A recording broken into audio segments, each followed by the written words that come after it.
Je vous dis ce qui est vrai. La plupart des gens qui auront en affaire, ce sont d'abord des pasteurs. Famille Moko, moi na botami, ba initier mon andengene. La famille wana baloba na coutume na bango na so botami ba sokoli na mai. Faut so moi na wana ba boiter 4 fois la fleuve. Soki okutani na mobali wana vie de prière, t'es ma sœur. Ba kotekela yo bana ba zeme bana ko sopana. Ali so na muto ba rose kwa muto ba mai karia muto misala molili ba koteka bana na yo.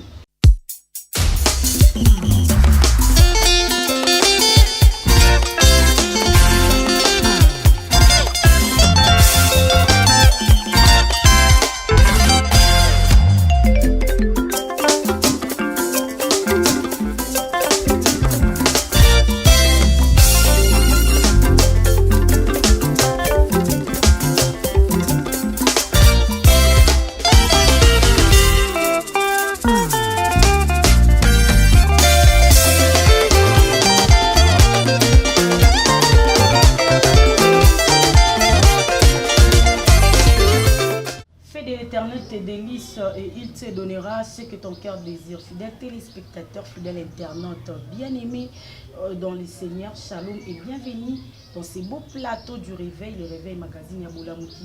Le réveil magazine nous permettre binoboye bamaima bon mama penza potokenda ko kundola yango elongona ikomalela totambola na pa on a biso tokenda ko kundola maima bon mama ola rien à dire. J'ai dit merci à Igo Malela Maboko Tsepa dans ma caméra.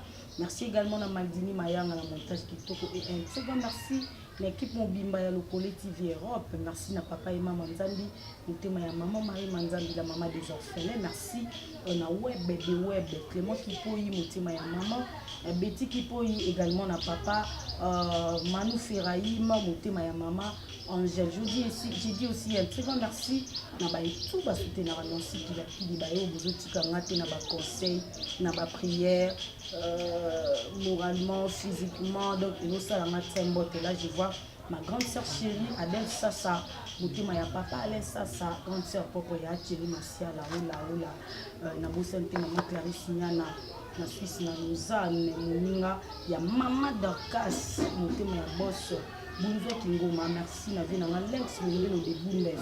Motema ya maman Pamela na Bosani TV na Dr Zing.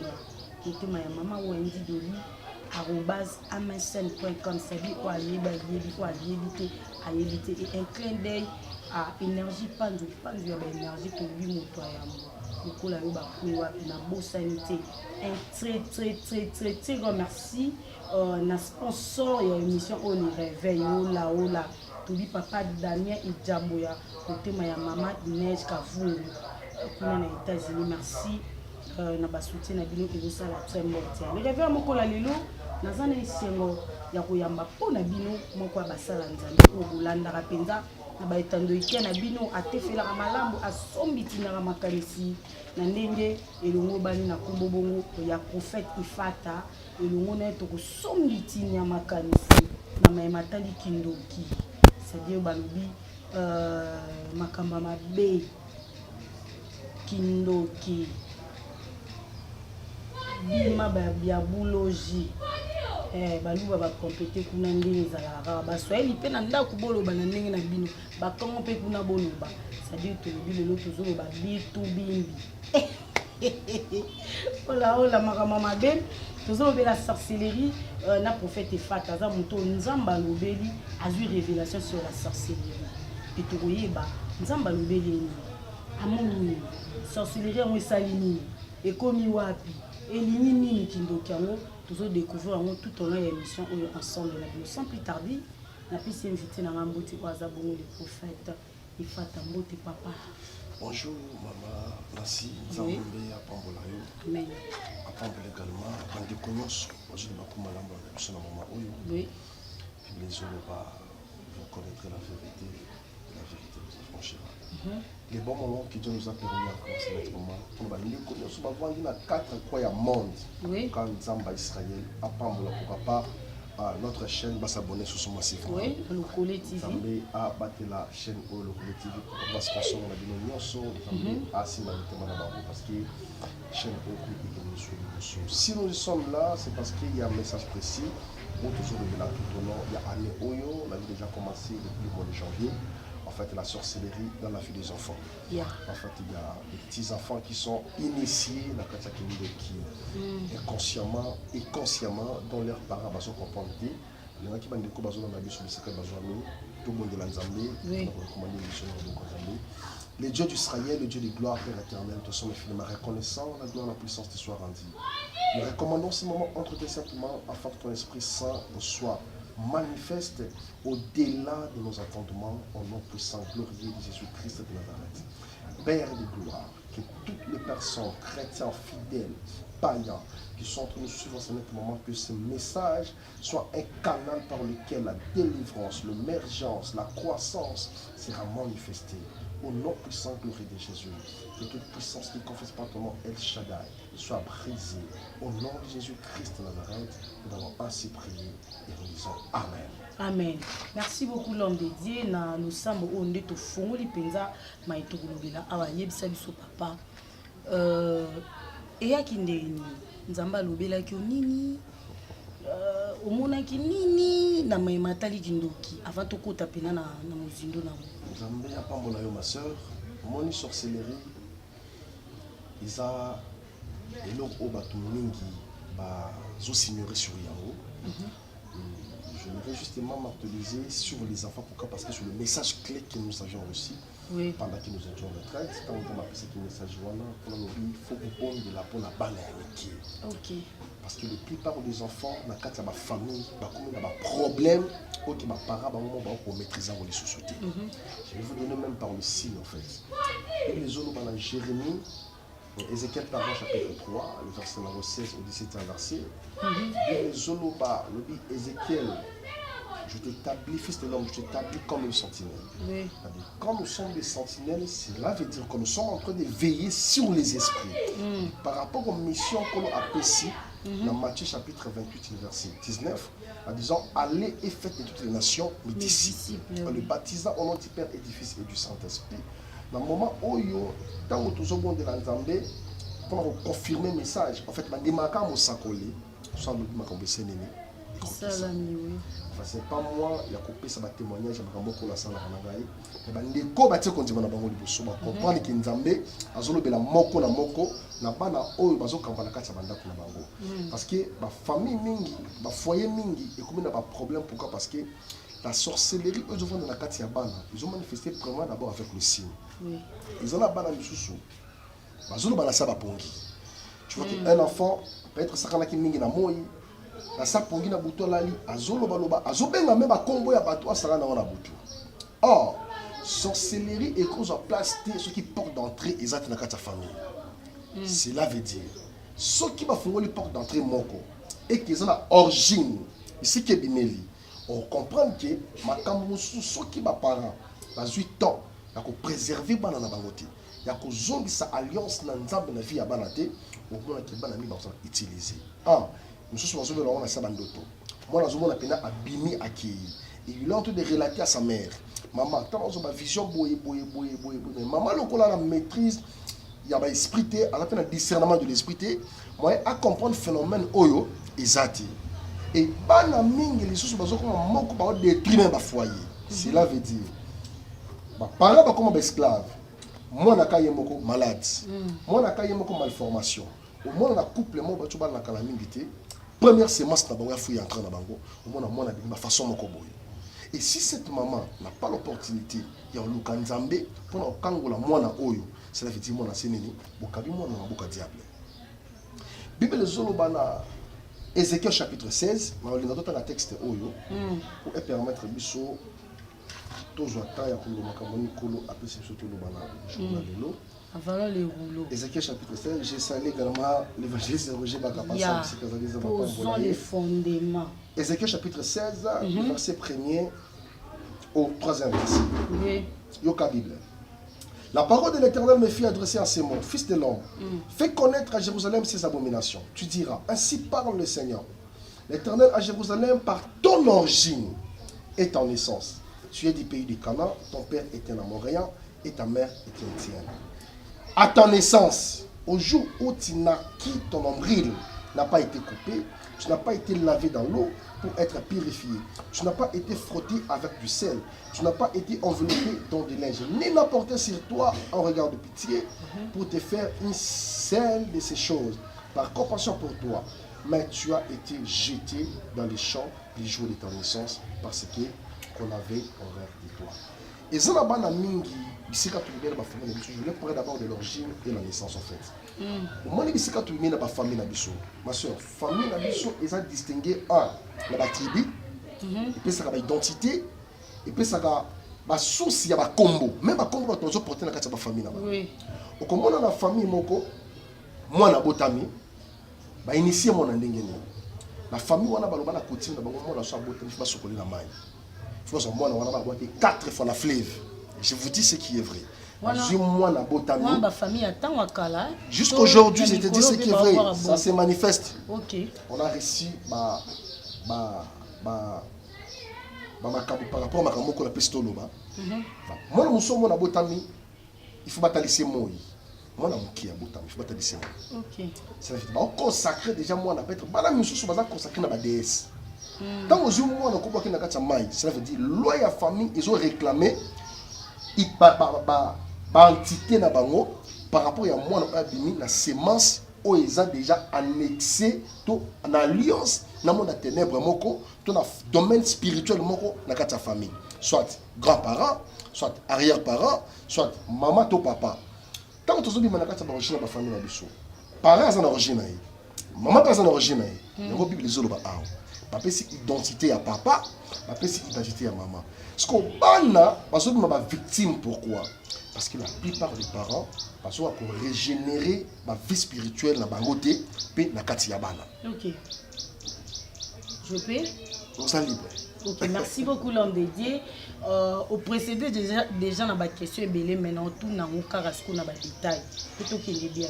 Tobeti c'était à otolo bila mamba kindoki nzamba lobelo bila kindoki pona bana etu yesa lisona kindoki onde to loba to ba kindoki kindoki yango ezani eza autant to bana kola ba esa so ba pesio lipa olie boye bongani musuni so ba sambelele o sanza musuni onde kindoki ezani kindoki tanto ba kindoki yango ezani.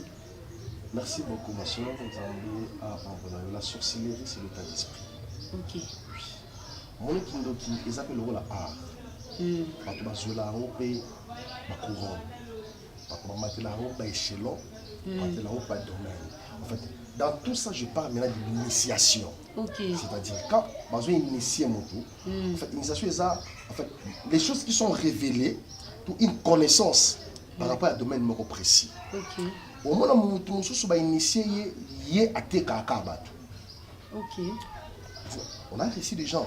L'église, les gens qui comment moi il y a pas seulement qui m'ont dit pour c'est pas bazali hier on est là guinéen bater la sémence productive il y a pas n'animal c'est la sorcellerie voilà il y a pas commis sur on a pas sacrifice à développer à besoin d'un sacrifice faut sacrifice qu'on va vivre donc ndenge ba ko matara ba grade na kindoki ndepe kindoki yango eza ba sorte belé et biso que kindoki eza ba façon belé diable à voilà elongi na ye. OK ozomona vous imaginez bible zoloba azo se transformer, se déguiser en ange de lumière. Parce que ce qu'il y a la forme est normale. Or, le rôle des diables les années. Bible Psaume chapitre 127. Alors, les enfants sont des bénédictions de nos foyers. Ils sont comme des flèches. Ils sont protégés comme une flèche dans un carcan de guerrier. Et personne ne pourra l'arracher. Ce que nous avons mis tout dans la question. N'a pas de mayabana ebélé. Il initié dans le niveau de cordon ombilical. OK. Et ça n'a pas si aux hommes de comme sous azobé là on passe bakunda mutoni na ngate au sala ngelo côté tout na ye bakata mutoni na yazana agini. Maintenant makambo nyonso yo pour le la délivrance il y a que Christ. Amen. Qui est censé t'accorder la délivrance. Aux hommes Bible les hommes dans Proverbe chapitre 21 verset 31. Alors le cheval est équipé pour les jours de la bataille, mais la délivrance appartient à l'Éternel. C'est-à-dire, bana nyonso o bazaya miki, o ba parents na bango bazo remarquer ba makampo. Misu ba koma ba impoli, misu ba koma ba rebelle. Na ba koma ba pesa ba mona mona mutu abengi la fille à maman, ba bengi le fils à papa, ba bengi afiniku. moyen pour le belayer exact surtout ba cousin ba cousine ba kolaka et pas ya batou impolitesse ya moi a comme ko dominer même Nicolas Mikolo et sa maman tout ça normal. Or il est grand temps de chercher la délivrance pour cet enfant. Sikoyo impact ni neza pesa pena na kindoki ko eze pa bana so mwana niti mwana mkaza kindoki un impact ni c'est différent na kindoki ya mukolo to ndengeni et puis pourquoi diable a ciblé minimi ka ko bebisa bana et tout. Maman la si nzamba pa bolora répondre à la question la texte moko. Amen. Dans 2 Rois chapitre 4 le verset 1 au 4 verset. Avalons les rouleaux. Go aller là. Avalons les rouleaux. Yoka Bible. Une femme d'entre les femmes des fils des prophètes, criant à Élisée en disant, ton serviteur, mon mari, est mort. Et tu sais que ton serviteur craignait l'Éternel. Or, les créanciers est venu pour prendre mes 2 enfants et en faire ses esclaves. Or, esclave, on a droit à vite. Esclave, on a droit à rémunération. Esclave, on a place sur le à travailler. Je m'aimerais maintenant répondre par rapport à l'impact. Bana o ba senga bango ba ken esclavagisme. Eza bana o parents na bango na simba kisi. OK. Alobi question na ko futa nyongote. Boza bana na bosani. Bon mais bango esclavagisme. Je me suis posé la question. Quel genre de dette quel homme pourra apporter sur terre qui ne parvienne pas à rembourser l'argent? Bazo bana na semence la vertu à productivité et pas nzambe. Boza bana wana après 9 mois na maman on a mis 9 mois na libomo. Bazo bana na e ba ken esclavagisme. Bana bate kama inconsciemment ça qui ba bate ka bango déjà. OK. Si ko tango ba mataka ba échelle ya ba grade pour le sacrifice il y a une dimension ba senga bango biloko. Si ko moi nous en inconscience ma soeur laisse-moi te dire la vérité. Tant que vous avez parents, vous représenter une image quelconque. Il doit poser que l'acte. Mais après avoir posé l'acte, conscience n'est pas appris. Parce qu'il a physiquement à mon amour takoufi. Mais pendant la nuit, il y a ça qui me conseille. Mais il y a ici aboma. Tant que bomi, il faut regretter après à orphelin. Or, parents besoin d'aller sur un moment où impact la sorcellerie dans la bana. Offre le qui va délivrance. Nous hommes besoin d'indexir même ban dans la monde wana ba comme poli ba comme ba rebelle au moins moi azoro bana parents na yo ndele kinaye c'est-à-dire maman na sona droit lobe na mona ti soka lobe afunda yo na nature ya lelo ce qui me parent azui mwana a éduquer de manière spirituelle à ramener moi à vendre la vie de prière au monde qui va bien souvent dans moya sala exacté Bible zoloba na Apocalypse chapitre 3 le verset 20 alors voici je me tiens à la porte et je frappe celui qui attend ma voix ouvre la porte j'entrerai chez lui je mangerai chez lui je souperai chez lui et lui avec moi dans une tout dans la question nzambe o ya keli likolo na se pas quand on a vu un mot on habite à kokoko. Le diable n'a pas besoin d'aller à la porte pas côté. Dès qu'il retrouve la porte ouverte, il entre, il accède. OK. Sora kuti porte pour les à côté. Ça biso porte pour les la muzarani. Puis ba porte on peut toyer ba po zarako au fond les portes. Yo porte ça qui pour les rapports ni. Moi ni mon temps venir servir la vie de prière. La prière est une garantie. OK. Or la prière elle-même aussi ne nous suffit pas. C'est-à-dire quand tu pries Philippiens chapitre 4. Quand on sambe là, ils appellent là-bas sacrifice au un chrétien, il faut ça là. OK. Surtout le renouvellement de l'alliance. Au cause de la promesse dans sa moto. Aucun enfant n'est né sans promesse sur terre. Dieu nous a envoyé tout le monde avec une promesse. Et je vous jure, Dieu nous a envoyé chacun de nous avec une promesse. Aux allons élus, aux allons appelés. Oh batunsu ba ponama ba kota lo ba nsu ba kota te so ba o ba ponama na nde ba onde ba botama na ba promesse. Attends s'il vous plaît. To font la parenthèse on a qui tous les compter. Kokota lola ezali kambo. Kokota lola ezali kambo kondima. Ezali kambo lisumuté. Ah? Je vous dis ce qui est vrai. Kokota lola ezali kambo kondima. Kondima ni. Je parle de la foi. OK. C'est-à-dire la foi avec œuvre, ils ont accompagné l'intégrité, la sanctification, la crainte, la discipline, la vie de prière, la vie de sanctification. OK. C'est pas que le coup de Sambelaka, la plupart des gens qui ont en affaire, ce sont d'abord des pasteurs. Ah, je vous dis ce qui est vrai. Pourquoi? Parce que la plupart des pasteurs ont abandonné la voie de Dieu. Ils ont ramené les enfants de Dieu au lieu de les ramener dans le vers pâturage, va ramener bango na ba en fait na ba mai o eza ya pololo. Donc on peut ça bango maté o eza yango te. Nde ozomona bana mingi o leba te yama ndenge kolo apesi message. Bango ba te yama ba na philosophie na kati église. Ba na miracle le couteau na kati ya bana. Ba créer ba fonder ba makambo. Or bato ba vandi ba ndako ba landa biso. Yana maman moko yana papa moko mwana na abela ba dépression mentale. Ba teka mwana la texte tout tanga awa. Peut-être mwana ba teka yi. Peut-être ba tsomba mwana ça que yo parents oyeba parce que parents to gana ozo nyonga bisa mwasi na été. OK. Yo parli kaka moi to bali mobali. Je vous dis ce qui est vrai. Mobali a comme un sujet de destruction pour la finale. Moi c'est pas comme un sujet de destruction pour la finale. Ce qu'on a vu de prière. Oui. Pour la nuit. Parce que à cause de la cupidité, à cause de l'ozala na kaka ose la taille nzambe te autant fixé on va osala makambo eza volonté nzambe te ndé au monde bandi wana so mingi même ya basi quand je parle des enfants non aussi ma dans le deuxième épisode oui dit soji bana miki ya basi à 16 ans ta bana mibali à 16 ans on comprend qu'il n'a pas âge na bango bana basi bana mo avantage yo makambo ki bana mbali OK pour nani en fait nzambe ye moko de ata elo wana ezala bongo mais soki okutani na mobali wana vie de prière te ma sœur bako tekela yo bana bazeme bana kosopana aliso na muta ba rose quoi muta ba maikaria muta misala molili bako teka bana na yo pourquoi dans la différence bana ba koli bazoko l'ensemble c'est l'exemple de 5 ans ou 6 ans mais maman je remarqué moi na ye par rapport à âge bana baninga bana avance avantage ya connaissance mais moi na ye olé amata tazo se rabaisser pardon un peu kindoki maman mais sorcellerie basimba pe ça moto donc on iso bazoba azo solo comme ça la té moi na bossa na ba makambo tindie il faut répéter 5 fois Somon. Oh, utine luto ena kopo. Ça dit eza bilo mususu moi na so simbisie vert fait pasuka. Tamakam. Moi na so simbisie sala boy à un certain âge je viens de recevoir il y a pour ne pas citer le nom en fait. Ndeko wana moi na ye asubaka tina 16 ans. Ce n'est pas possible. Eh. Somon. Oh moi na je expliquer na ba cure d'âme na en disant que non on a maintenant qu'on rêver na teka carburant. Je vous dis ce qui est vrai. Donc moi je rêve teka carburant souvent chaque jour. Papa tous on a ba porte va to chiter na ba. Moi on a ba porte wana. Porte wana ko to fungula wana. Parce que ba porte to fungula des années. Ils a manque de principe.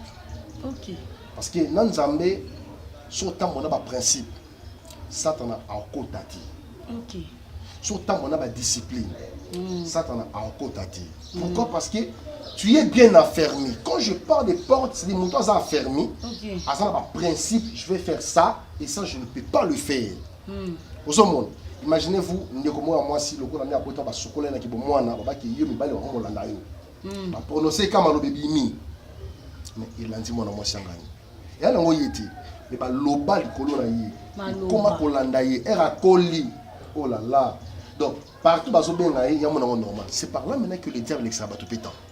OK. Ozomona kimbali bazola na yo mingi, ozo imaginer côté que au cause de la paix stable, au bali pour vendre bali bota, au ça peut venir. Donc to fond la paix porte na ndila maluba. Parole. Il au bali. Il faut la porte. C'est-à-dire cupidité, il faut la porte. Envie, il faut la porte. Ivrognerie, il faut la porte. Parce que mouton aza menacé l'esprit impudicité. Batina qui plus na place pendant mon nom, la place à public. Au monde à se faire voir dans le milieu à battre. Donc c'est là qui a fait botala. Apprécier ce n'est pas un problème, mais quand l'on le longa mutuane comme ayo. Comme na pousse. C'est la cupidité. Au monde c'est que diable au sani, a soit qu'on vendre dans la place wana. Tu vois il a confinement ah, parce qu'on attend pour la suite même pour c'était et ba fungoli kaka. Te lobe za somo chasse. Ça dit ba na nyonso na ba bimagati, na ba ça dit tout le monde est venu éparpillé. Si le diable n'est pas dans la mission, ne pensez-vous pas que la milieu de la fréquentation est au Kendaka? Écoute, on a un monde des esprits. Place sur Menato, place sur Yaka. Oh, ma pele, il y a des esprits. Oh, Zamba, il y a des esprits. Banda ou toki na des esprits. Il y a un anda kabato. Balala kaboui. Mais il y a changer erreur là na bango. Oh, Sani. Ça fait dire, banda oyo, il faut pas parler na bango le qui la bango nini. Délivrance. OK. On oublie bien Moussa Lanzambe. J'espère qu'il va nous pouvoir l'enlever. Là, j'ai dit félicitations. Docteur Sarah Sana, ma petite sœur chérie, a établi le serment d'Hippocrate. Ola Tobi. Elle a confirmé, docteur. Félicitations à Yonzamba Memo Moussi Kassadi. Pour ça, l'opération minene, ou le docteur, il vient de chercher sa salate. Zamba Salongo, Salango. Makambo Goloba, ils ont compté à Penza. Bandeko bazolanda biso ba parents mususu bazotala ba comprendre pété mais ba yo katolo bila kindoki baza na bana babota sunga ba parents oye bandeni ke mwana aza sorcellerie consciente mwana aza sorcellerie inconsciente oye bango ndenge nini basingi ne laksa ke mwana apumbwaka mwana ndo moni ebwe ndoki oyo aoteka to bevenema nini fait salema na famille pour comprendre que ya na mutu moko livra to mutu moko azoteka bino sans boyeba. Oui, qui pour détecter le phénomène de sorcellerie, il faut faire le Saint-Esprit. Il faut avoir le Saint-Esprit. Le Saint-Esprit d'abord, parce que c'est le Saint-Esprit qui est le médiateur de toutes choses en fait. Les parents ont besoin de la mission à un moment où pour détecter la katia bana na bango. La décision de l'émotion est impolitesse.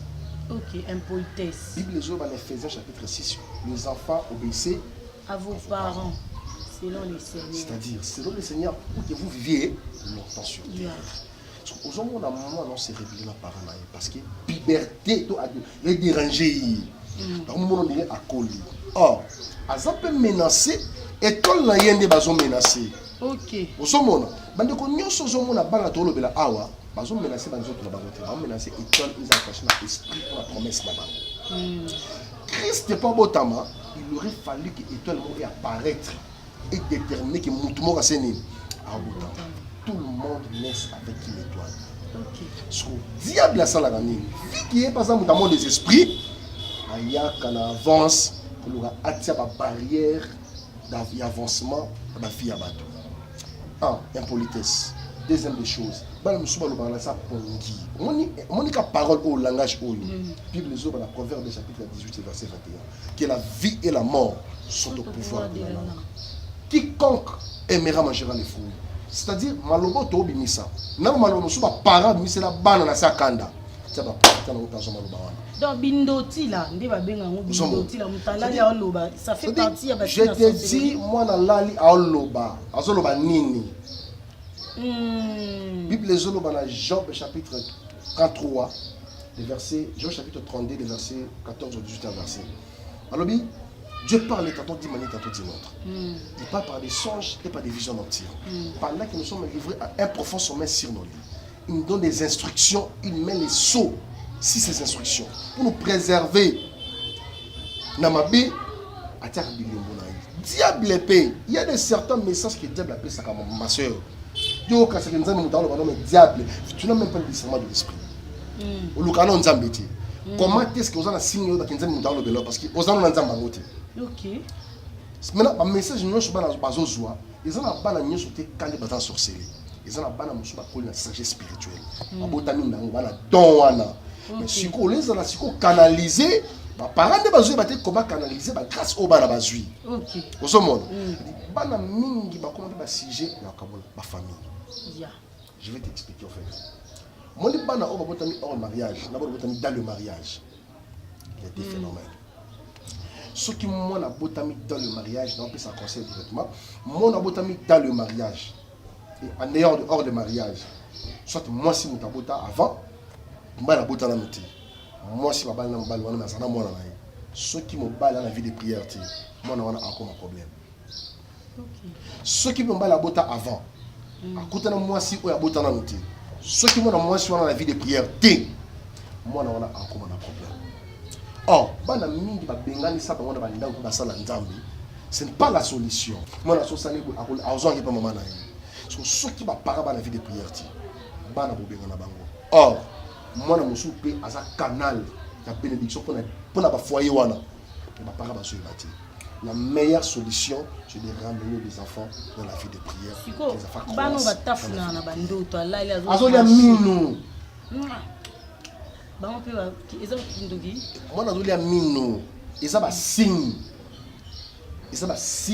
il y a moins oyo, place dans le monde spirituel, à exercer parce que sacrifice.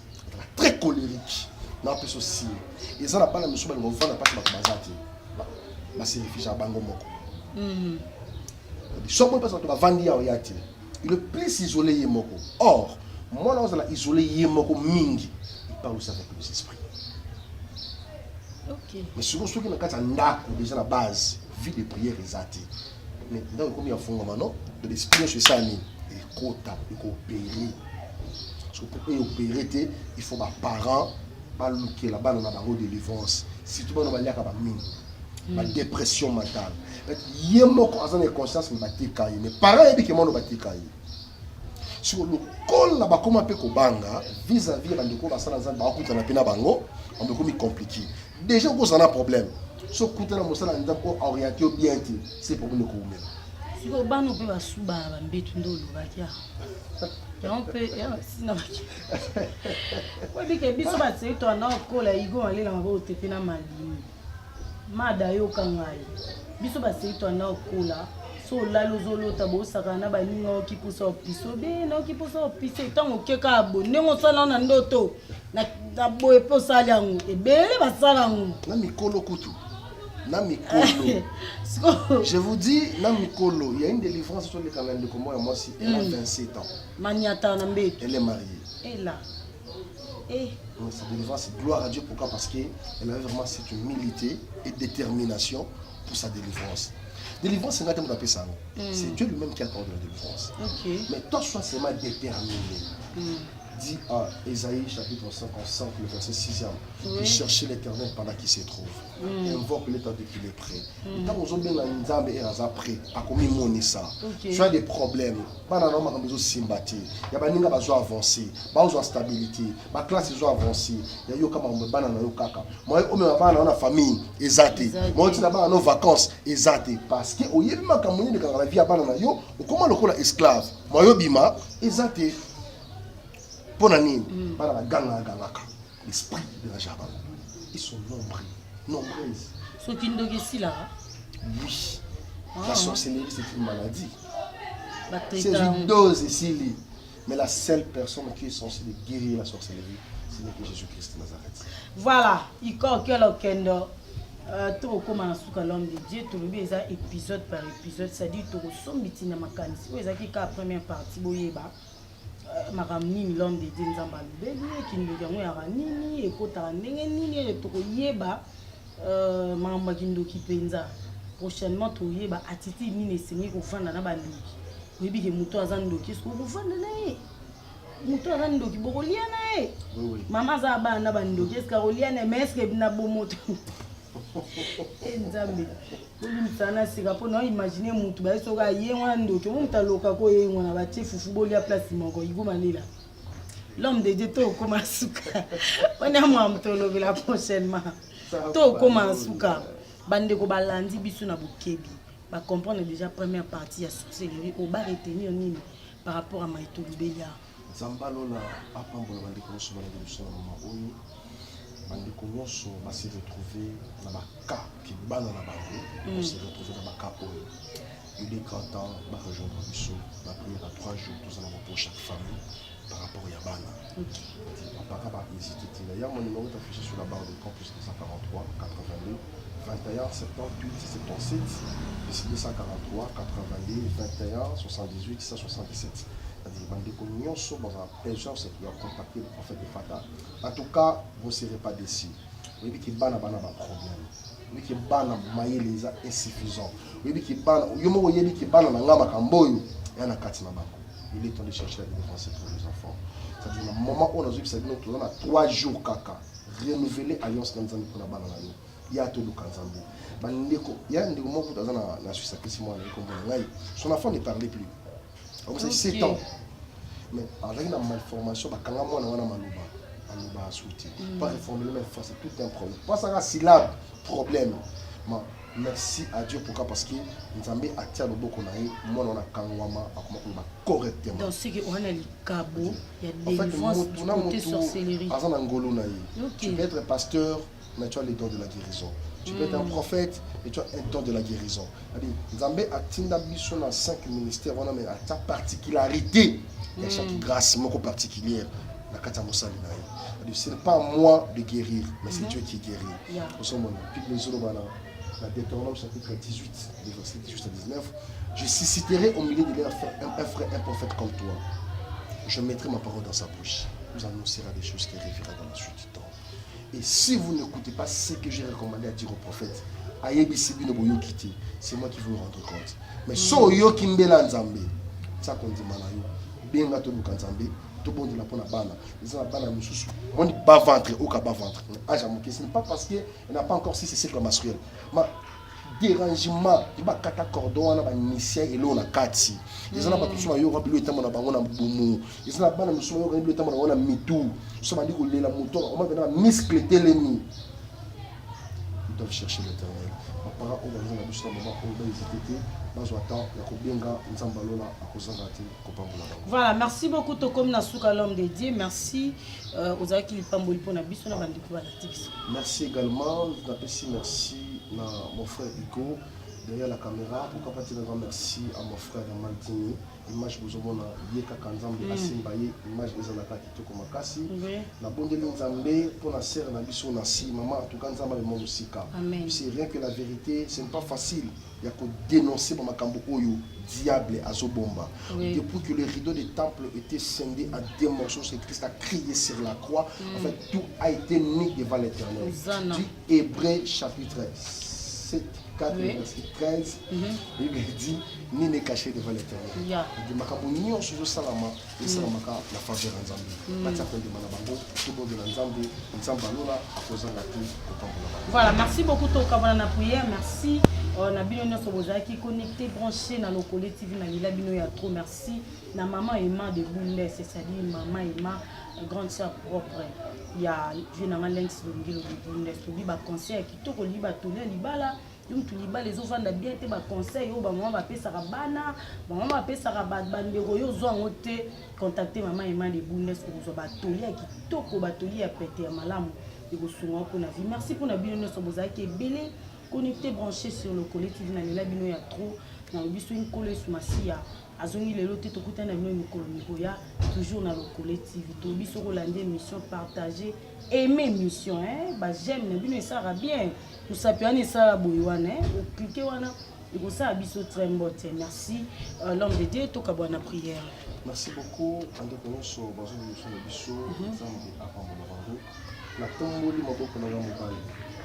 Je déclare comme un prophète de Dieu que toute puissance des mondes des ténèbres qui compte demeurer dans la vie de vos enfants, que cela soit outside of Jesus.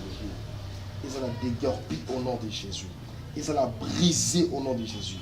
Aux malades, aux sorcelleries inconscientes, quelle que soit la plateforme à cause de l'équipe sous la monnaie, je déclare dans le nom de Jésus-Christ.